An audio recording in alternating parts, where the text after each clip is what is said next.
This is the Leadership Podcast, and we study leaders. This is episode 467, featuring Kevin Eikenberry, author of the book Flexible Leadership: Navigate Uncertainty and Lead with Confidence.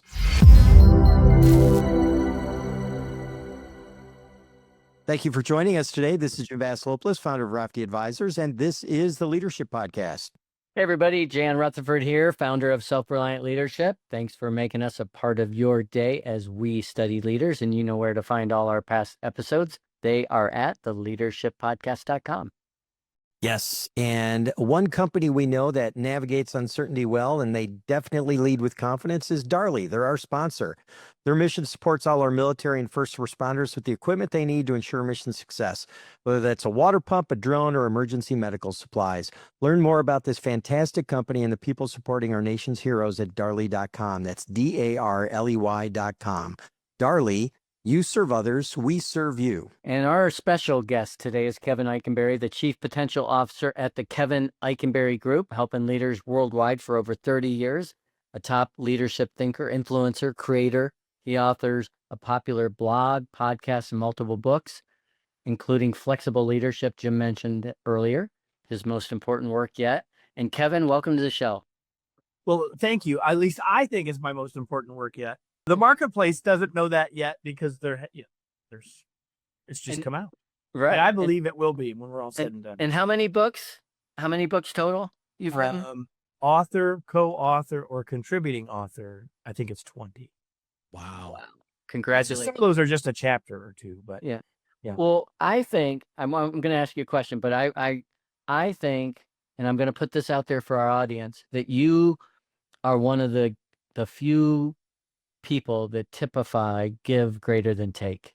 You are absolutely a giver about your wisdom, experience, knowledge. You share.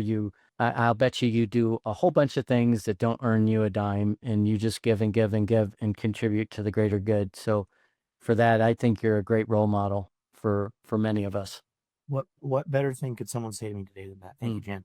You're welcome. Well, hey, there's a lot about you out there on social media and the internet and everything. What is something it would be hard to find out about you? What is something most people don't know about Kevin Eikenberry? Okay, it's probably most people don't know. I don't know that it's hard to find, but I have a pair of connected and unusual hobbies. I collect antique tractors, full-size antique tractors. I have 13 of those. I grew up on a farm, and they are all on the farm I grew up on. And somewhere along there, I said, man, it'd be cheaper and easier to collect the toys. So I thought I would collect the toys that would match the tractors. Well, it kind of went past that. So, in fact, here in my office, I have 7 toy tractors. And 4 of them are older than I am. Oh, wow. Nice. So they're like 40 years old. Yeah. Well, okay. If 40 was the number, there's more of them. So are the life-sized ones, are operational? They run? Almost all of them. Wow. A couple of them aren't currently, but yeah. Well, are you team red, team green? I'm team green, baby. I do own my grandfather's Super H, and I went to Purdue, which is a lot of people do know that about me. And I have an antique tractor that used to be red, Jim, but is now Purdue black and gold, and has custom decals on it and all that stuff. Nice. But yeah, the largest share, and all of the toys in the room here are all green. John Deere, for those of you that don't. Oh, wow. Jim's daughter went to Purdue. Yeah. Do I like you, Jim? Yeah. So Kevin, before I get into my leadership questions, let me just ask you this. I'm really curious. So you grew up on a farm. I did. And again, I didn't know that. Knowing you seem like a white collar guy to me. But no, you do. So I'm wondering, how did that inform, growing up on a farm, the work ethic, the labor, how did that inform where you are today? Oh, huge. Huge. So we had a farm, and we had an agriculture related business too. So my parents were only 20 years older than I was, and I was the oldest and only son. And so, and partly, I suppose, because of necessity, and partly because of my dad's philosophy, I had a lot of opportunity to have a real impact on our family's fortunes, if you will, from a young age, and had the chance to be involved in those businesses at a very young age. had the chance to lead other people and work with customers and make decisions in the business from a young age. And all of that has a huge impact on who I am and what I become. I went to Purdue to study agriculture, have a degree in agriculture. I got an award at Purdue once as an alum, and they said, "Well, Kevin, how do you go from doing what you study to what you do now?" I said, "Well, I learned in school about biological and mechanical systems, and now I deal with human systems." And so, you know, I can't say enough about how my kidhood has had an impact on my career, on my habits, on all sorts of stuff. It's huge.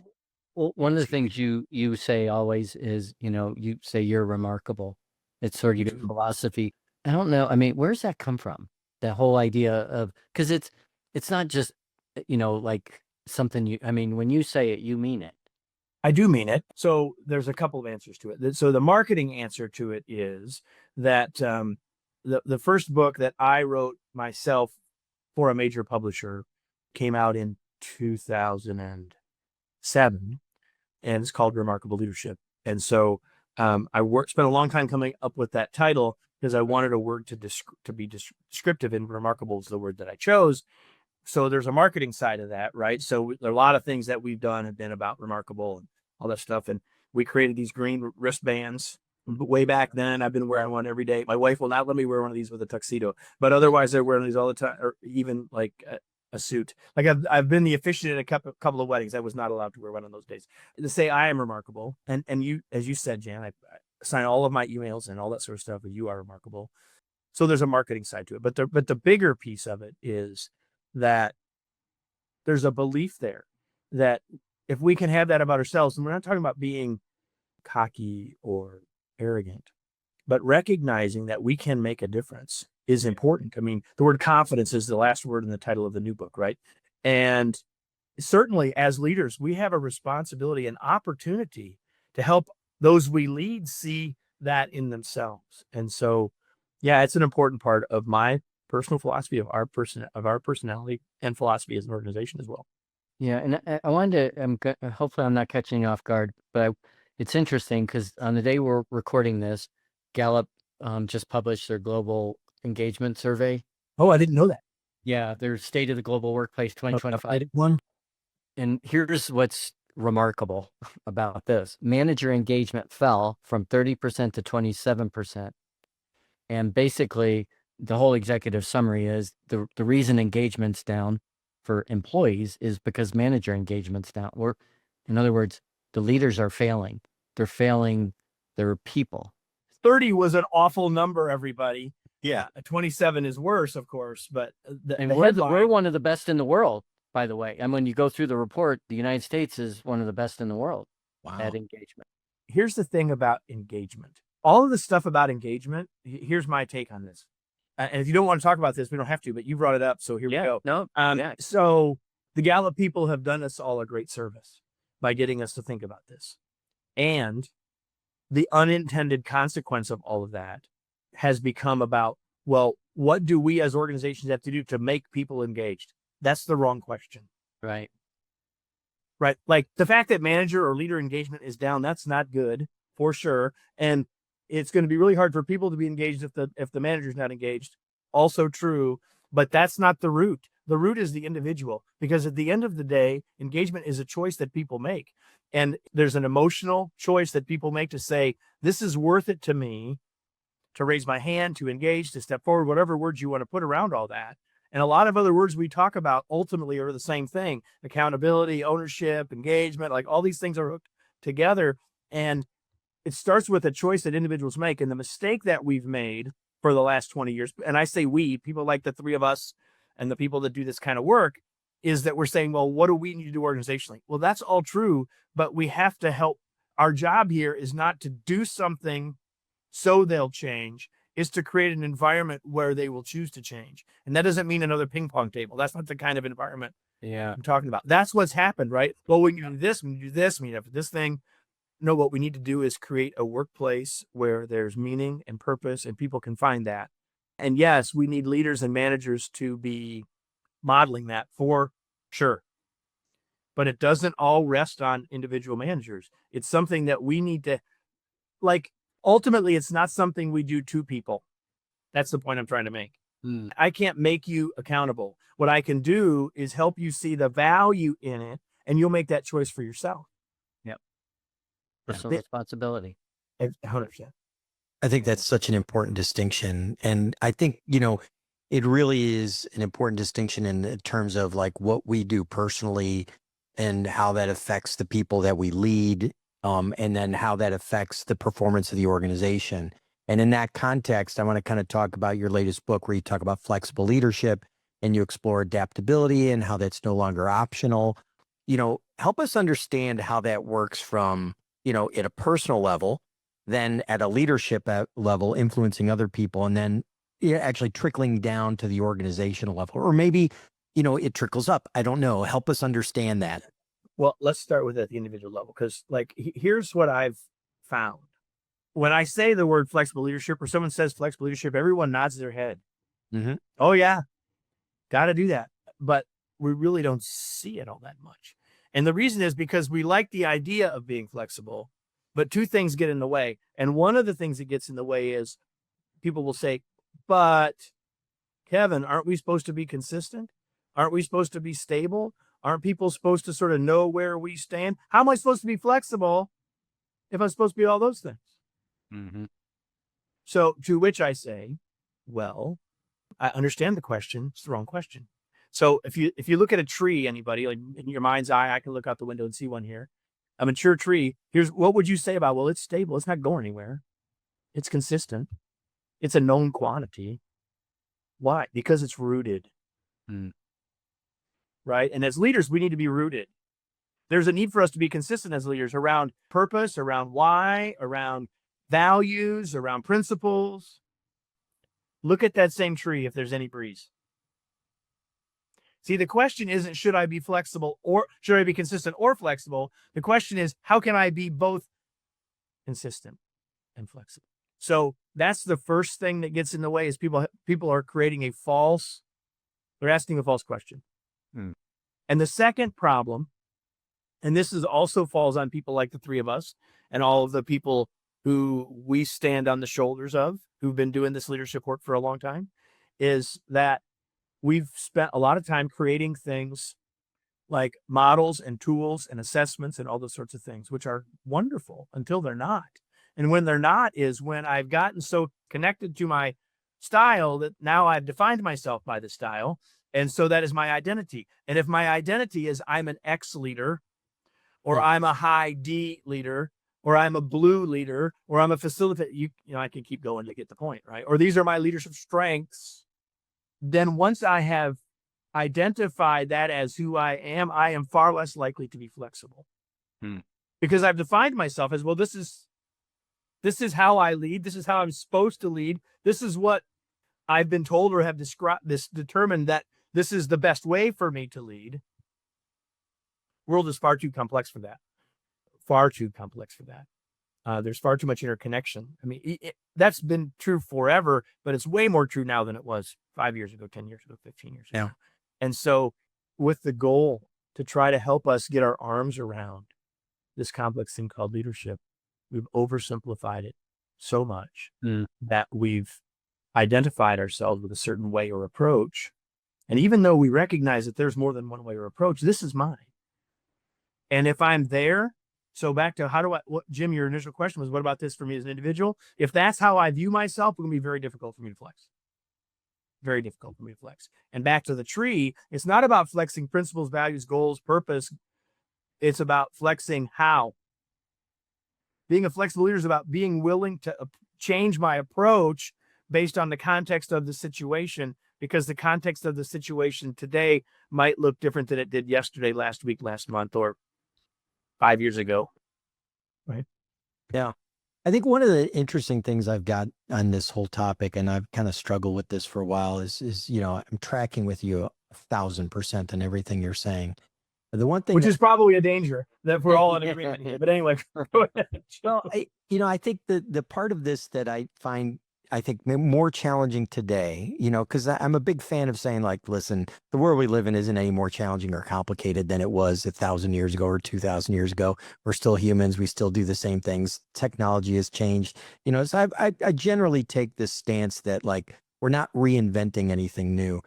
But when I do take a look at like maybe some things that are different today than the way they used to be, is I think there's more variability in what we value collectively. And so the values, where it used to be more uniform across the board, as we've gotten more diverse, which has its benefits, we've also adopted a more diverse set of values of what, employees, what leaders, what organizations value. I mean, it used to be, 30 years ago, let's just take this off and just say, what did organizations value? Shareholder value, keep the stock price high, keep investors happy, and we didn't have social issues that were driving, corporations. And now we have that. And then I think the issues that are pervasive in our world now are very different than people who had maybe a more standard, value set that was shared. That, I think, in turn is why we need to be more flexible in general. I mean, how do you see the changing value landscape affecting everything? So I'm smiling because this is another example of right? Mhm. We wrote in our book, The Long Distance Leader, we wrote, think leadership first, location second. Basically, what we were saying was there's more about leadership that's not changing, that is changing. That was your first point, Jim. I agree with that. But here's the second part. And the things that are changing matter a lot. And you've identified a couple. So here's the thing. The different sorts of values that are in the world haven't necessarily changed, really, in the biggest of pictures. It's just that before, the only people we were around were within 5 miles of us or 50 miles of us. And so it was very much likely that the ones we interacted with weren't different. The context in the area of values is different than it was. Listen, it took 70, 80 years to go from people starting to think about work ought to be 5 days a week, 8 hours a day. It took like 80 years to get from work is 6 days a week, 12 hours a day, to work is 5 days a week, 8 hours a day. It took 80 years to get there. Then we went about 80 more years. And then on a weekend, we said work might happen any place at any time of the day or night. Yeah. We are living in a drastic change of context, right? So all the things you said, Jim, are right about globalization and about all those things are also context changers. There's so many things that we need to stay rooted in. Like the basics of human behavior aren't changing. The basics of group dynamics aren't changing. The context of that is changing. I think we have hurt ourselves a lot by the way we separate out the generations. And we say, this generation is this. And like, whenever we back to labels, once we start to label, we start to cause problems. Unintended, we cause problems.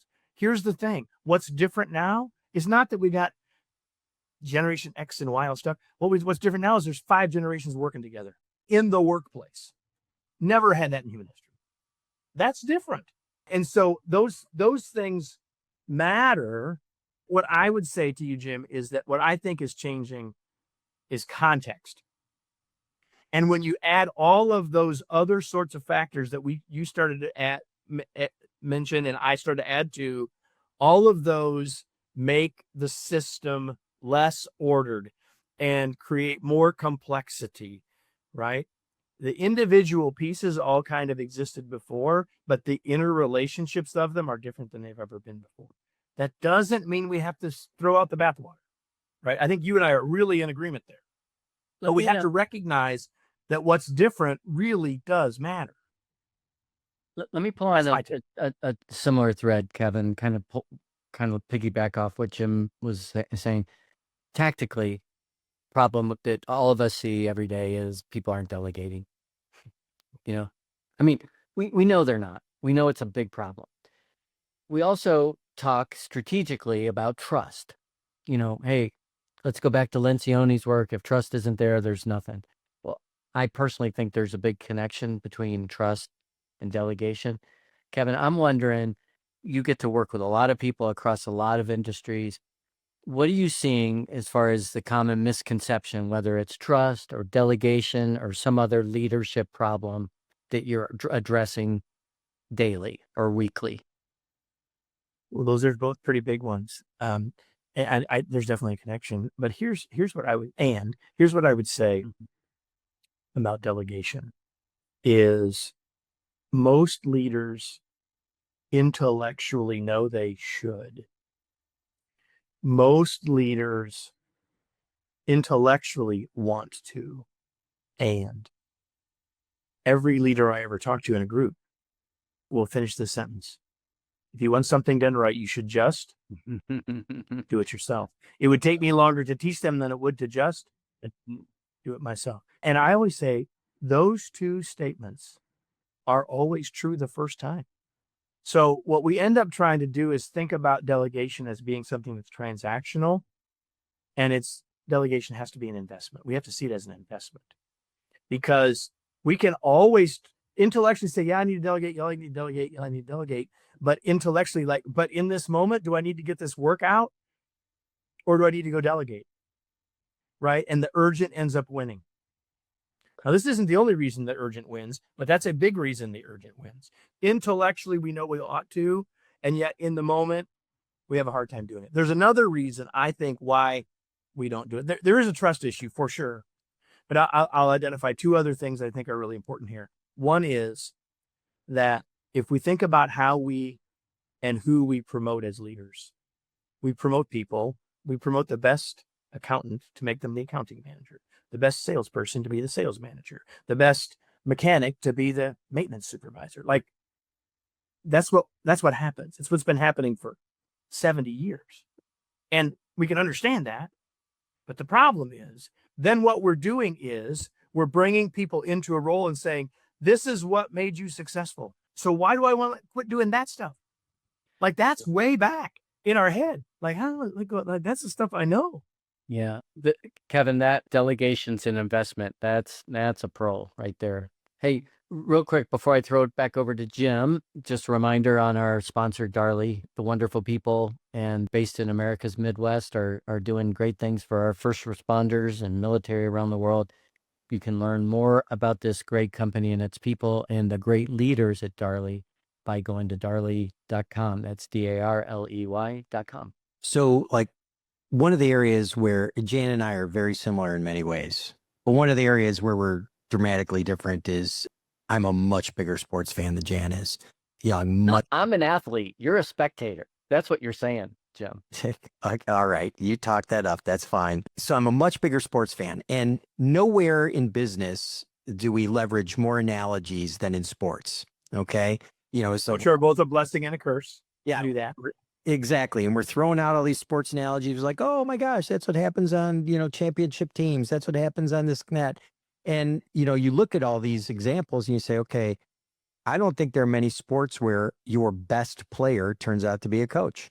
In fact, if you watch the playoffs in any season, you look at it and you're like, they were pretty good players, maybe not great, but they weren't your best players, but they're great coaches. And so you could take a look at basketball, hockey, baseball, football. In fact, sometimes your best coaches were never even players. They were just students of the game. So why is it that with all this time and effort we spend with sports analogies, we can't make that jump when we're promoting the people to manage? Why is it that we are so blind to that? That is a really great point. Like, I believe there may be three now, and someone, you're on the internet, you'll check it. But I believe this was true for a long time. In the Basketball Hall of Fame, there's only two guys introduced in there as both players and coaches, Lenny Wilkins and John Wooden, who went to Purdue. Just saying. There may be a third one now, but the point is that there's lots of reasons why that is. And we could do, like you said, we can do that in any sport. I've never thought about that way. It's a really super good point. So many people that want to use sports analogies all the time, they don't stop and think about that one. And I think that one of the things that I've always said when people say, well, why don't the greatest players become the greatest coaches? I've always said, well, in some cases, I don't think they know what it's like to not be great. Yeah. And so if you think about any of us that are really expert at something, it takes a really special expert to be good at teaching a novice, because we immediately we make all sorts of assumptions, not on purpose, but like we already know all this stuff and we just assume other people know that stuff too, right? So Michael Jordan would say, go do this. Well, like no one can actually do that besides Michael Jordan. So that's the athletic side of that. But I think that what happens a lot is that in the sports world is that we have a hard time going back far enough to really help people make that next leap, or to continue that development. I think that's certainly there's lots of things that are related, but that's the first one that comes to my mind, and that's very directly connected to us as leaders in the business world, or in other than sports, including the delegation thing, Jan. Right? Mm-hmm. Like it's hard to delegate if we've done it 66 times. It's hard to remember what it was like to be a beginner enough to back up to give them that. Yeah, really interesting. It's got my mind spinning, so that's good. Kevin, you talk a lot about intentionality, and I'm wondering, what you think are specific routines or habits you've seen really great leaders use so that they're not getting in a reactive cycle, which is where I see a huge amount of my clients. They're just on the hamster wheel, fighting fire every single day. Well, there's so much I could say there. I want to go back. I want to answer that, but I want to go back first and say something about the importance of intentionality, specifically with flexibility. So what I'm challenging leaders to do to be a truly flexible leader is a really hard task, because I'm suggesting that you have to go past your auto response. Mm-hmm. Right? To be flexible is to look at the context of the situation enough to say, is my natural response going to work here? Or is there something else I might do, could do that could get us a better result? And all of that means I have to get out of reaction. I have to get out of just doing. It's the same thing with delegation. Like I have to stop long enough to say, you know what? Long term, it'd be way better for me to delegate that to Jim than for me to just do it again. Mm-hmm. So intentionality is crucial. It's really crucial. So what I would say, if we want to build our intentionality as a leader, number one, we have to recognize that that's important, that intentionality matters. And then I think the next thing is we have to do things that slow us down, right? How much time are you as a leader spending reflecting? Some people hear that and they think, well, I'm not going to journal. Like, I think journaling is a good thing, but that's not what I asked you. I asked you, spend any time in reflection. If you are still going to the office, or on the days you're going to the office, when you get in the car on the way home, are you turning off the radio and thinking, or the podcast, not this one, listen to this one all the way through, but are you turning that off and asking how the day went? Yeah. What worked, what didn't, what might I have done differently? Knowing what I know now, what would I have done differently? And how might that impact what I do tomorrow or next week or next month when this project comes up or whatever? So I think intentionality is critical. I think to do that means to pause, to reflect, to think about that. That's an awfully good place to start. Right. I'm tracking with you, and I want to tie back to Jim in sports. My hypothesis on any of the great sports teams is they all have one thing in common, and that is a degree of discipline. John Wooden, you mentioned. When you talk about that intentionality and reflecting and thinking and all that, that has to be paired with the discipline to execute. And I think, to me, I think the discipline is missing more than the reflection and thinking about things. I think people think about things a lot, but they don't have the discipline to spend time on things that are important and not urgent. That's the biggest thing I see. I'm wondering what your thoughts are there. I would agree with that. There's also a difference between reflecting and thinking about what happened versus thinking about it with an action focus, which is knowing that, what would I do different next time? So like, that's the interim step between the two pieces, right? Like I can't implement or execute if I haven't connected the dots. And a lot of times say, well, that meeting didn't go very well. That didn't really happen. That went really, really well, but they don't say it. So what part of that was mine, taking an accountability approach to this? How did I contribute to that? And therefore, what can I learn from that for the next time? If I don't do that part of the reflection, it's going to be really hard to do the execution. So think about that as the bridge between the two. Because a lot of people spend a lot of time ruminating on the past, right, which is different than what I would call reflecting on the past. Yeah, and distinction. It's interesting because when I think about that, let's go back to, let's say, your collegiate training and, in agronomy or, in agri-science. And we say, like, we're looking at biology, and biology is all about cycles. And I look at that and I just say it's a chicken and the egg thing. It really doesn't matter where it starts. The two are codependent. They feed off one another. So whether it's the reflection that's, thoughtful, not rumination, I think that is a really important distinction, Kevin. But it's that reflection that informs maybe where the discipline should be. And then, you try something and it's really the experimentation process. And it's just this cycle. And it's worthless to kind of worry about what did it start with, the chicken or the egg. It's a cycle that exists. It continues to exist. And it's the only thing you have to do as an individual. This is the way I view it, is keep the cycle going. It's to stop the cycle is the tragedy. It's to keep it going, to say reflection that should inform some discipline, that should inform some reflection that then, perhaps changes it, improves it over time. And I think that's really understanding these cycles and the balance of everything that I think really drives, excellence and excellent teams. I love that. The cycle that comes to mind in the book in Flexible Leadership is, you can call it a cycle. I like to call it a loop, but it's the confidence competence cycle, right? As we become more confident, it helps our competence. And as we become more competent, we become more confident. It doesn't matter, Jim, to your point, where you start on the cycle, because they support each other. That's why I think about it as an upward loop, upward spiraling loop, right? Confidence grows, competence grows, and so on and so on. So yeah, and there's lots of those kinds of things in our world that we ought to think about, for sure. Hey, Kevin, we're getting near the end here, but is there a personal story you can share about your journey as a leader? Maybe some that didn't go right and that's really informed and driven you down the path you've been on for so many years? Listen, I'm making mistakes every day. I don't know that I have a big sort of single watershed moment, but I can tell you that the times that I have made the most progress moving forward after a mishap, after a disappointment, whether it was created by me or only supported by me, like, what I've learned is that the coming out of those when you're most successful is when you don't make it. You have to own the part that's yours, and then you have to focus on what's way more important as a leader, which is outcomes in others. We've been talking about what we have to do to understand this from our perspective, and that's true. Like, we think about leadership as being about 3 O's: outcomes, others, and ourselves. And so the ourselves part is really important. But to move forward, we have to quit making it about us, and we have to make it about, what does the team need from me?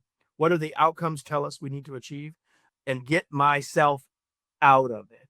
So I can tell you that when I've been most successful overcoming the minor or bigger bobbles, if you will, it's when I've gotten myself out of it. Not to blame others, but to recognize my part, and then not staying in guilt and not staying in worry, but saying, okay, let me put the focus where it belongs, which is outwardly, not inwardly.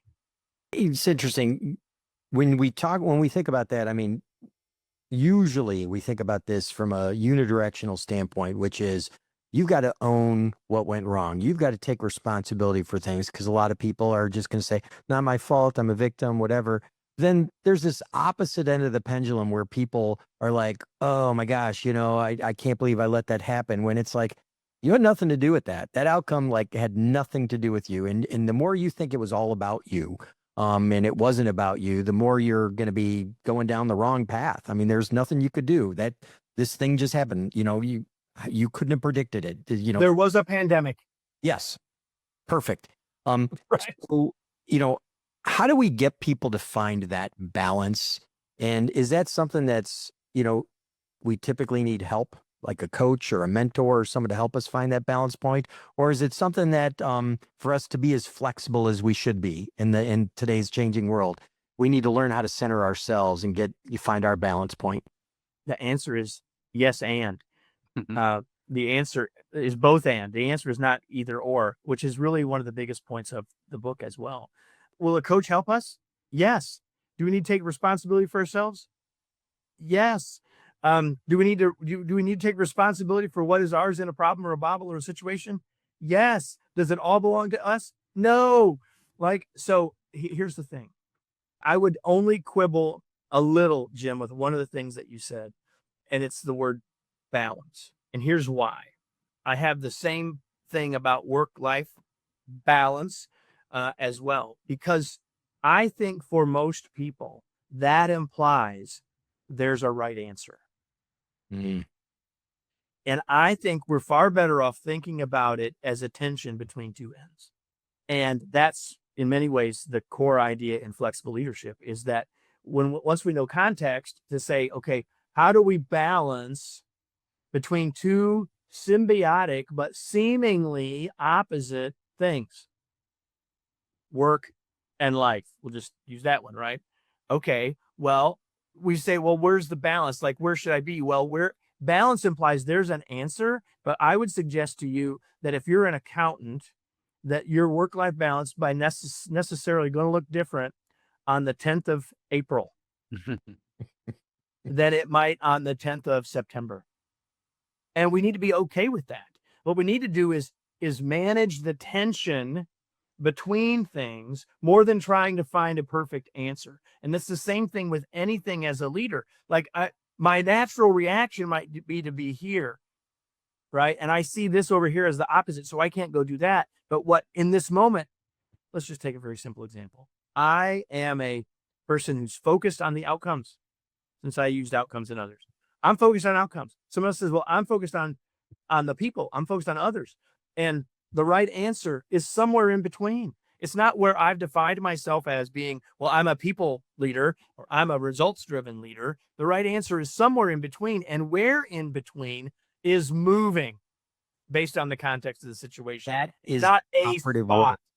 That is the operative word, because I think where people often get balance wrong is thinking of it like it's something static. Where It's like the scale, the balance scales, like we found the spot. Where I'm taking like dominoes and I'm building a tower and I'm balancing them. And if I get it right, that's the right answer. They're balancing. I always think of balance, and maybe this is part of the problem with the model I use. I think of balance like riding a bike.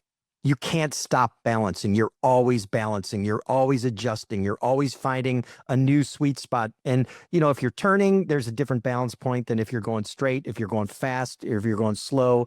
And so I think of balance as a dynamic construct. But I think if you don't clarify that for people, and now I've realized I need to start doing that better, it's not a dynamic situation. In a static situation, it's very different. That is a great analogy, I think, actually, for it, because in all of the situations, faster, slower, hill, up, down, cornering or not, all of those things are changing contexts. And I have to understand the context I'm in to determine what I need to be doing with the balance, if you want to think about it that way. And I'm just using the idea of the constructs of tension between two ends.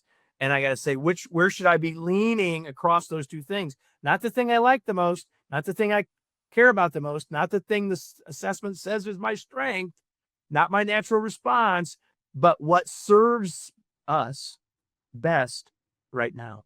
That might be out of my comfort zone. It still doesn't mean it's not the right answer or the better answer. So Right. Kevin, we covered a lot of ground. I hope people have either taken notes or they plan to listen to this twice, because I think there's a lot of nuggets. As we wrap this up, what's the one thing you want to imprint in our audience's mind to really be indelible, that you really leave them with? If you want to understand the need to be a flexible leader, simply think about this. Think about how you were leading before the start of the pandemic. And if you kept leading that same way all through then, all the way till now, the world has changed. The construct of work has changed. A bunch of stuff has changed. If you've been consistent as a leader from then until now, do you think that all of those changes have conspired to make your approach to leading more effective? I'm not taking that bet, and I bet you won't either. So that means to assume that we have it. Most leaders don't think they've got it figured out, but they think like, well, I got a way and this is how I'm going to do it. Like, I kind of got a rhythm here. Yeah. And I'm suggesting we got to keep pushing ourselves, urging ourselves to think about what does the situation tell me, and how do I need to serve my team best, or the results best right now? And that might or might not be what's natural or comfortable. That's ultimately what it takes to be a flexible leader. Yeah. Kevin, this has been an awesome discussion. Thank you for being a guest on our show. I've really enjoyed this. It's been very thought-provoking. Well, it's been my pleasure. I've been looking forward to this. I've done lots of these for the book, and there's few that I've been looking forward to more than this, because Jim, I didn't know you, but I certainly know Jan, and I've been looking forward to it. So thanks you guys for having me. It's been an absolute pleasure to be here. Yeah. Well, thank you. And for our listeners, we'll have ways to connect with Kevin and to find out more about his book. All that stuff will be posted on leadershippodcast.com. And remember, all fixed set patterns are incapable of adaptability or pliability. The truth is outside of all fixed patterns. Bruce Lee. It's a wrap. Thanks for listening to the Leadership Podcast. To listen to more shows or to access the books and content discussed on this show, be sure to visit theleadershippodcast.com.